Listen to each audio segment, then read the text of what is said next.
Hey, welcome back, Rankers. Sorry, didn't mean to scare you with the suit. On telly again tonight, so that's what I'm wearing today. Have to look nice on the telly, or else Mum won't watch. Now we're talking about Pubcon tonight on Sky News, and got back yesterday. Flew in yesterday from Vegas.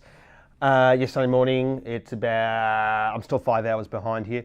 But what an awesome conference. That was my first one. I spoke there. I spoke about brand, content marketing, those sorts of things, how brand affects content marketing. But I learned so much from so many other people, met a lot of old friends, met some great new friends. But I've learned so much from that conference. I want to bring you a few things over the next couple of weeks, which I won't be able to fit in today, but I want to leave you today with, the Gary Isles presentation from Google.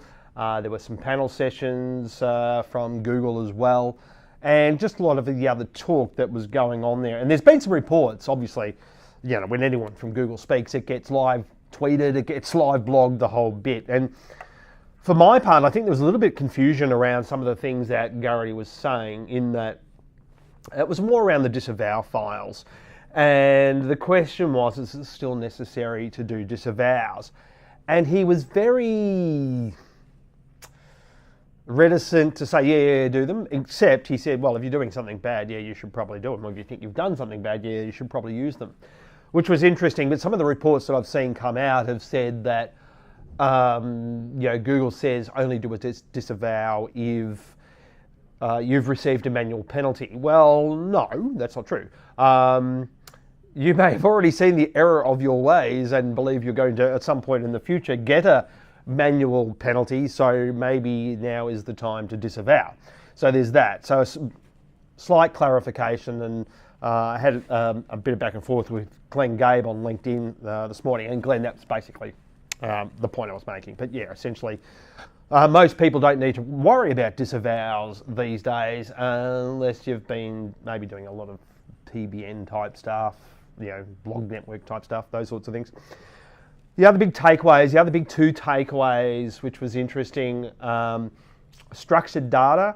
So we had a couple of people from Google talking about structured data, and I've got a mixed feeling about this, because on the one hand they're saying structured data, we need to do structured data, but on the other hand, the main reason that they're saying that is so that they can create more products and make more products for their users who are coming to their site.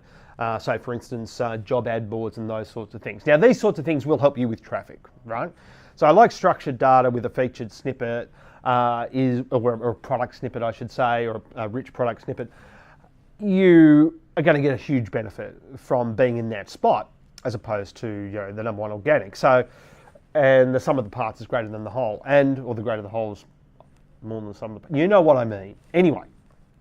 So getting those is really important. But that was always running around the back of my head. It's like, yeah, well, you want structured data so you can do, basically cannibalize probably a lot of aggregator sites out there. And the other thing that we're talking about, of course, is mobile first, right? So basically mobile first, what it means is that Google will index the mobile website. And if you've got content on the desktop and these sites aren't identical, and that content on the desktop isn't on the mobile site, that content's not going to rank. As simple as that. So you need to have identical sites. So if you've done a responsive design, you're done, right? If you have got an M.dot site, you've got a bit of work to do, especially if it's a cut down version of your main site. So for those sites out there that have got cut down versions of their desktop site on mobile as an M.dot, which we know is a problem with a lot of large retailers or old retailers, legacy retailers, those sorts of people, they're going to feel some pain when this happens. Now, people have been asking for a date. No one knows. Gary doesn't know. And I don't know. Next year, maybe. Who knows? But that's what mobile first is. And the final thing was AMP, Accelerated Mobile Pages. A lot of talk about that. And basically saying everybody has to move to it at some point. But there is generally at the conference, there was a lot of reticence, or a lot of, most people didn't seem as keen as Google. about AMP, because whatever there are competing technologies that might be just as fast, just as lightning fast, that may not be AMP, or our own version of AMP. Will these things be supported? So there was a lot of talk around that, but basically, and one of the things was, well, you said we should all do authorship, and we all put heaps and heaps of effort and time into authorship, but then you just pulled it out. So it's like, well, why should we? Is this going to be around? So yeah, there's a lot to do around AMP, and we'll do some more shows on that and those sorts of things. But essentially, if you're a publisher, if you're a blogger, probably, and we'll probably have to do some stuff in Bloggers SEO about AMP as well, which will be coming up. But that was it for Pubcon. It was awesome. If you get to go. I'm going again next year because I loved it so much. And we'll see you next week. Hopefully it's helpful. Thanks very much. Bye.